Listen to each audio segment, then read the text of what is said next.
Hindi po sources, Madam VP, pero yung mga taong o grupong ginagatheran nyo ng opisina nyo ng intelligence.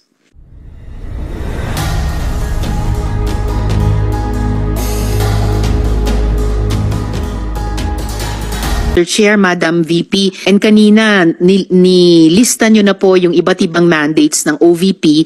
Meron din pong klarong at complementary mandate ang intelligence community ng gobyerno sa ating bansa. And as I had been saying since last year's budget debates, we should leave intelligence to the experts, just as we leave education to the DepEd and we leave the mandates of the OVP to the OVP. Ano po ba yung magiging subjects ng OVP intelligence gathering operations? Ano yung mga intensyon at capabilities ng mga subjects na ito na kailangan ng OVP ng intelligence on this? At paano nitong mga subjects sinathreaten yung operations ng OVP? Salamat, Mr. Chair. Yes, the confidential funds is used for the safe, secure, and successful implementations of the projects, programs, and activities and engagements of the Office of the Vice President. Sino po yung subjects? Ano yung intentions at capabilities ng mga subjects?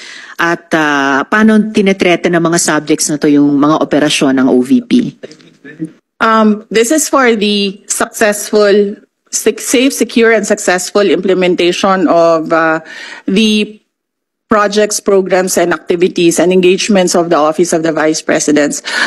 If the question is the subjects on who are the sources, we cannot divulge who are the sources of intel information. We can just say that these are the stakeholders in the areas where there are engagements of the Office of the Vice President. Hindi po sources, Madam VP, pero yung mga taong o grupong ginagatheran nyo ng opisina nyo ng intelligence?